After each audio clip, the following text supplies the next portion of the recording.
Anthony Joshua versus Tyson Fury. So it's been signed. Has it been sealed? Will it be delivered? I can't wait. I can't wait. Come on.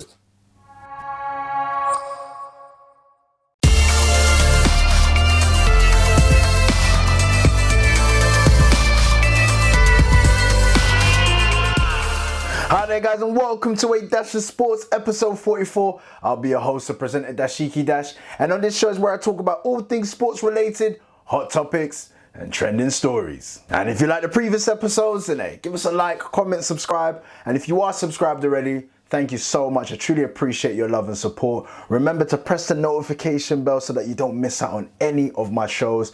And one last thing, sharing is caring, so don't forget to share this. And on today's show, I'm going to be talking all things boxing. Anthony Joshua versus Tyson Fury. Well, it's been signed.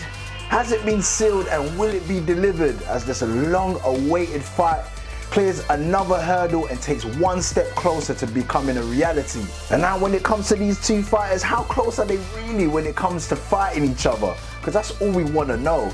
And then I'm going to be getting into how the boxing world have reacted to this news, and also what does this now mean for the heavyweight division? Because I know there's a few fighters out there that it's going to be stinging them. Stinging! The likes of Wilder, Dillian White, just to name a few. But hey, more to be discussed right here on A Dash of Sports.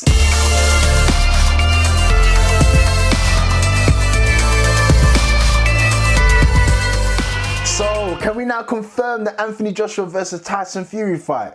Well, as from recent reports, we're now being told that both fighters have signed their contracts for the all-British undisputed heavyweight title fight. But there's still a couple more things that needs to be sorted out. We're not quite there yet. They still need to set the date and also need to secure the venue, all within the next 30 days. Otherwise, the bout will not be finalized, and man, still more hurdles to clear. But as they've been saying all along, getting the two fighters to sign a contract, that was actually the hardest part of the deal. And then obviously securing the date and the venue is the easy part. So hopefully within the next couple of weeks, they'll be able to sort that out. Anthony Joshua versus Tyson Fury has now been officially confirmed by Matchroom promoter Eddie Hearn, with a date and venue to be announced in the coming weeks. Contracts are now signed for the undisputed WBA, WBC, IBF and WBO heavyweight world title clash, which is on course to be the biggest fight in British boxing history. Well, like I said, according to promoter Eddie Hearn, which has now since been backed by fellow promoters Bob Arum and Frank Warren, this fight has finally been sealed, which will now need for a separate deal to determine where and when the event will take place. And like I said, it would need to be done within the next 30 days. Otherwise, I don't know, man.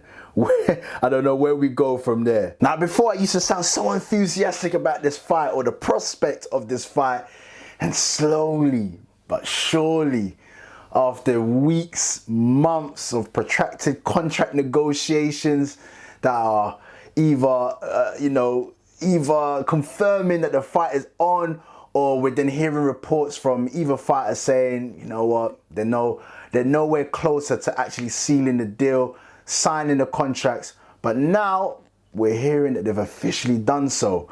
But it's all subject to whether or not they'll be able to, secure the small things within that contract.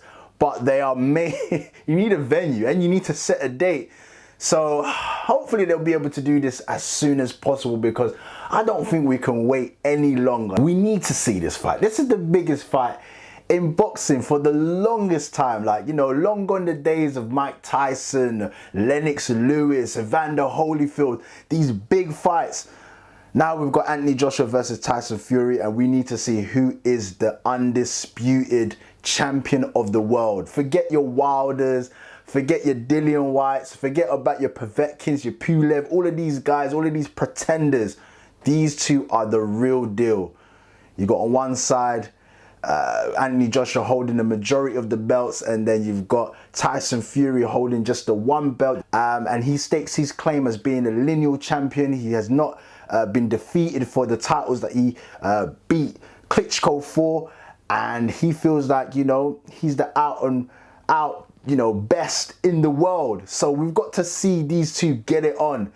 Now, who's going to win this fight? That's another question that we've got to ask. Who's going to win this fight? Now, before I get into all of that, because I definitely want you guys to chime in and put your comments down below and let me know, and who you are going to be siding with. Let me just go into more of what the contract really is all about. So both fighters have signed their contract, and it is for a 2-fight deal. So they've, from the off, 2 fights. Now, it's not unusual. A lot of people are saying, but how come they're signing for 2 fights? A lot of conspiracy as well in terms of what's going to happen in the first fight, so that they've guaranteed a second fight. Look, I'm a bit, you see me, I'm a bit of a skeptic when it comes to big money fights, yeah? And I'll be the first to be giving my conspiracy theories and stuff like that. But it's not too untoward or unusual for a big fight of this magnitude to be, signed up for a 2-fight deal, which is normal because, you have a first fight, and because it's for the undisputed title, one of these fighters is going to be leaving the ring without their belt. So it's only normal under these circumstances, under these situations, for there to be a rematch. Essentially, this will be a rematch that they'll be having. So a 2-fight deal worth up to about 250 million. 250 million pounds. That is crazy.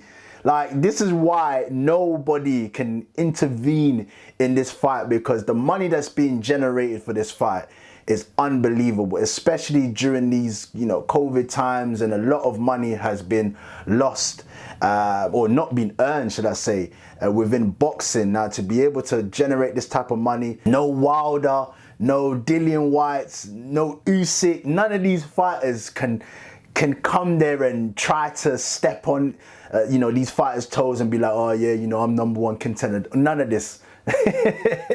This fight trumps all fights. And man, I'm gaining a lot more confidence in hearing that they've signed a contract and this fight will be happening. The date that I've been hearing rumored, it could be a June or July.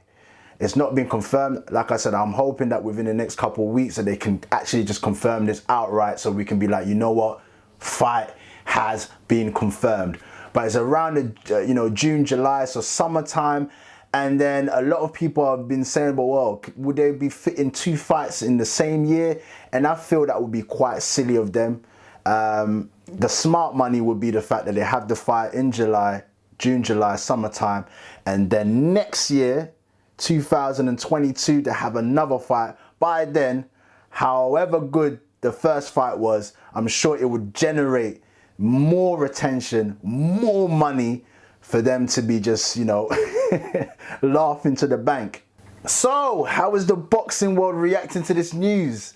Well, over here in the UK and the rest of Europe, we're eagerly awaiting this fight, rubbing our hands with anticipation. We can't wait.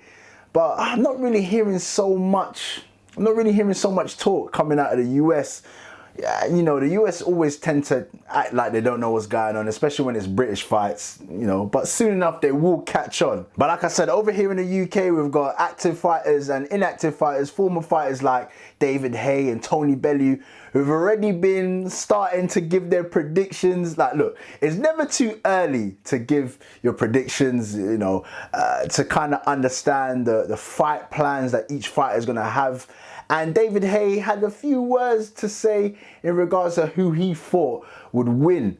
Well, David Haye has made a prediction that even he is brandishing quite controversial ahead of the Anthony Joshua versus Tyson Fury fight. In reaction to the news, David Haye told Sky that he felt that most people believe that Tyson Fury is #1 due to the fact that he beat Wilder and he's the lineal champ. But he did go on to say that he felt that this is the perfect time for Anthony Joshua to take on this Tyson Fury fight, because Fury still will be sky high, full of confidence due to his win over Wilder, and he believed that in his camp, Fury himself, they don't really rate Joshua like that, so that in itself causes potential issues. He also went on to say that he felt and believed that if Fury adopted the same style that he did against Wilder, then Joshua will have his number. Fury will come up short in that fight. But personally, I can't really see that happening. I believe in terms of boxing IQ, man, Fury is one of the best, if not the best, in the heavyweight division. So I don't believe that he'll be naive enough to be going into the fight in that way. I reckon he'll adopt his plan accordingly to Joshua. Likewise, Joshua would adopt his plan accordingly to Fury, the way Fury fights. So it's just going to be, one of those ones you just got to look of how the styles, you know, each fighter's styles and how it would make the fight. Like Bellew said, Tony Bellew, he also mentioned the fact that, you know, styles makes fight. It's an old cliche, yes. And in this case, it is true. We've got to see how it works out, how it pans out, how each fighter will go into this fight, knowing full well what is at stake. And that is the undisputed heavyweight championship title. But to be fair, I'm not too surprised that David Haye will be sided against Tyson Fury. You know, they've had their issues in the past. They were actually meant to fight one time, and I believe it was David Haye who pulled out the fight, right? They were meant to fight in Manchester way back, and David Haye pulled out the fight. And ever since then, you know, Tyson Fury didn't even want to have the fight set up again. He was just like, nope, you know, I don't want to be doing business with this guy. They've really had a bit of bad blood between them, but, you know, over the years, it's kind of simmered down.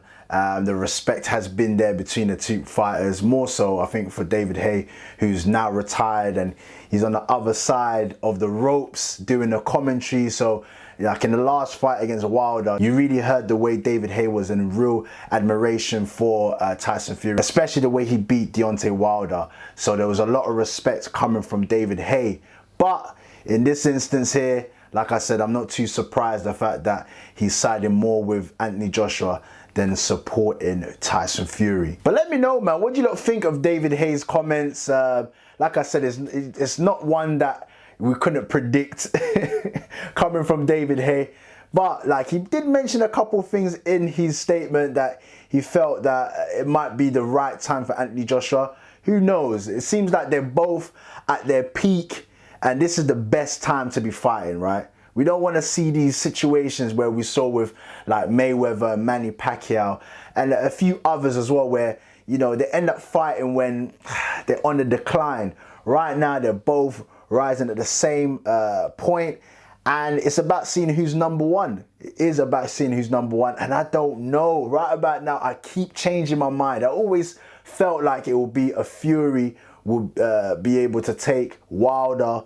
He would be able to take AJ, and then I said AJ would be able to take Wilder, but when it came to Fury, I wasn't too sure. And now my mind is kind of changed a little bit. I just feel like maybe AJ might have what it takes to beat Fury, but this fight is going to be amazing, man. The styles between two fighters is going to make this fight. I'm hoping that it's going to make the fight really good, so we just got to wait and see. But let me know, man. Put your comments down below. Give me your predictions, who you think is going to win this fight, and you know, what round, anything, man. Put your comments down below and let me know. So what's next for the heavyweight division? How does the Anthony Joshua versus Tyson Fury fight impact the whole of the heavyweight division? One thing's for sure is a load of heavyweights would have thought they were close. They felt that they were close to the opportunity to fight for the world title, but nope. This fight is a mega fight, and a load of them are gonna have to chill out. At least a 2-year period, a 2-year waiting period, because if you think about it, AJ Fury, they're gonna be fighting what? Summertime, around the summertime. I can't see them fighting again this year. It wouldn't really make sense, because you can drag it on a little bit more, bring it on to next year, and then make a ton of money. If they're not making a ton of money right now off the fight. So 2021 occupied, 2022 will be occupied. You're going to be looking maybe like the middle to the latter stages to fight one of these fighters. Now the likes of Wilder, He's going to have to make a decision. He's going to have to make a decision in regards to what he's going to do next, because allow complaining, get over it now, get back into the ring, show that you can bang again, and then you're going to build yourself up. All of this complaining and stuff, you know, we've been through it. I've been through it so many times on the show, and what he's been saying is getting boring now. So pick a fight. The likes of Dillian Whyte, if he gets past Povetkin, that is a real good fight. A fight that Eddie Hearn has been trying to, you know, boost up a little bit, but, you know, Dillian Whyte has to get past Povetkin for any type of mega fight like that. Deontay Wilder also has the opportunity to fight the likes of Andy Ruiz, who's looking in great shape and can bang.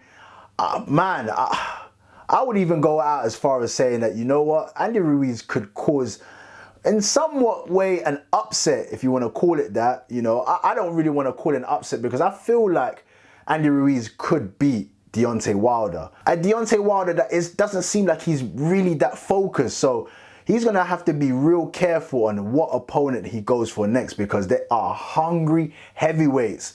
And that 2-year period, it's not going to bode well for a load of these heavyweights. And don't forget, you got the likes of Usyk, who is seemingly the #1 contender for Anthony Joshua.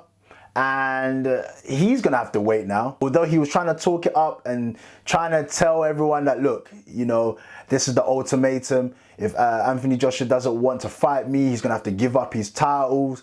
All of that kind of talk.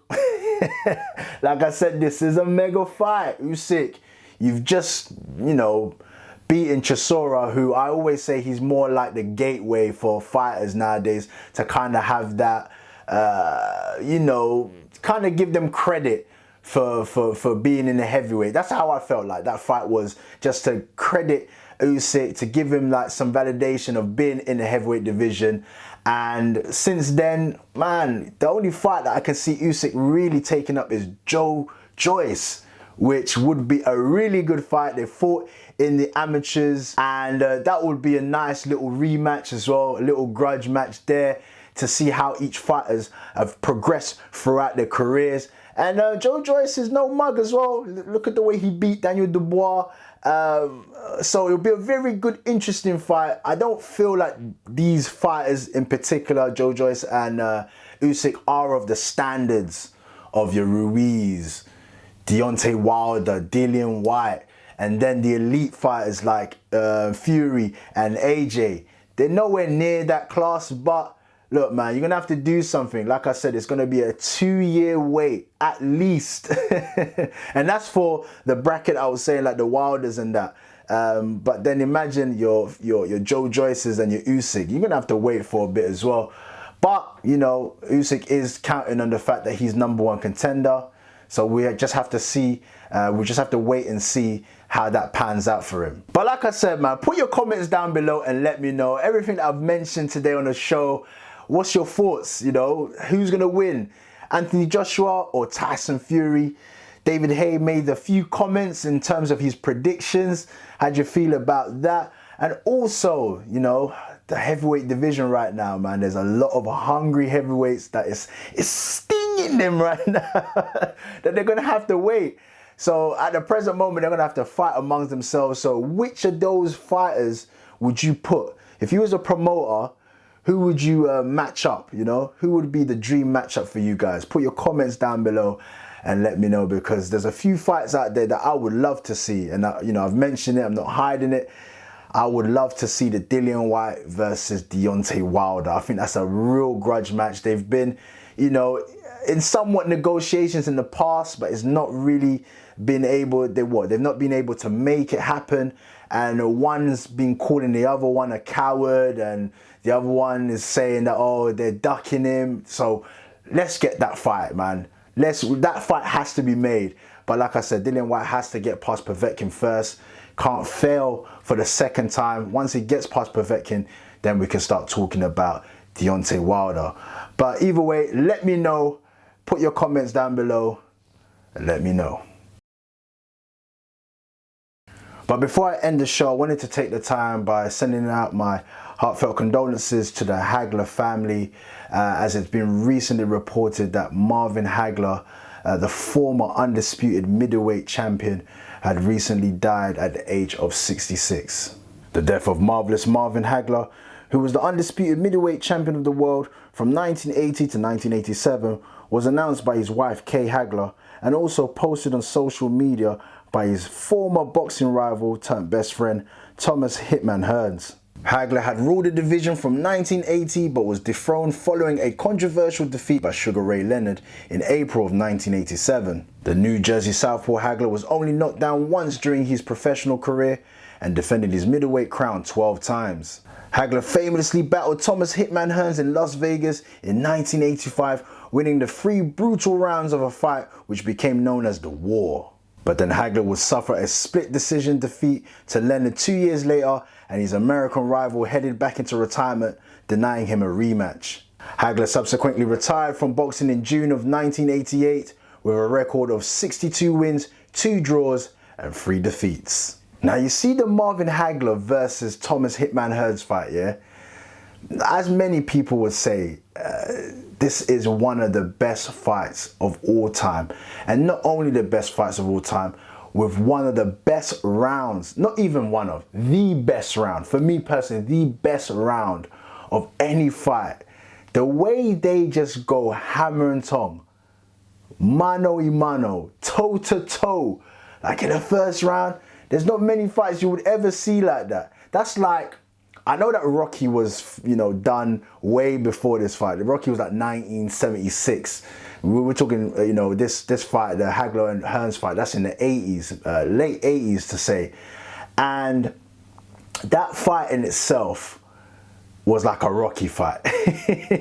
When they're just going at it like, and you think to yourself like, ain't nobody gonna chill. No one's gonna pick a jab out or whatever. They were just swinging, hitting each other left, right, uppercuts for a whole 3 minutes. And it's no wonder that the fight only lasted 3 rounds, because they were knackered. Hearns was knackered by the 3rd round. Now go and watch the fight for yourself. I don't want to spoil it if you've never seen the fight before, but yo man, like things like, fights like that, it just makes you feel, just makes you think like there's real legends in this game, man. There's real legends in this. At the age of 66 to see Hagler obviously pass like this is, yeah, man, it's real sad. And yeah, may his soul rest in peace. And may he be an inspiration to up and coming fighters. Because look, man, I fought myself. It's white collar boxing, but certain rounds, I can swear to you that it comes like a Hagler Hearns fight. Because, there's no discipline in amateur boxing, in it, especially at white collar. There's no discipline. So we're going at it just like a war fight. The war. Shout out to all the, Big Fight UK guys. Hopefully, man, we can get back into boxing this year. I would love to get back into the ring. But, yo, man, like I said, fighters like, Marvin Hagler are definitely inspirations to us fight fans out there. And like I said, my condolences to his family, and may he rest in peace. And with that being said, I'm going to leave it there for today, but thank you so much for tuning in to another episode of A Dash of Sports. And if you made it this far into the show, then hey, come on, man, you already know. You guys are the real ones, man. Thank you so much. I truly appreciate that. And if you need further information about future episodes or just your day-to-day sporting updates, then come and check me out. I'm on Instagram and I'm also on Twitter, which is A Dash of Sports. I'll put it down below here, A Dash of Sports, and I'll also leave it in my description so that you got a direct link to that. And please don't forget to like, comment and subscribe. Smash that like button, comment and help me to get these subs up. I truly appreciate your help with that. And if you are subscribed already, thank you so much once again. Don't forget to press the notification bell though, so that you don't miss out on any of my shows. And until the next time here on The Dash of Sports, peace.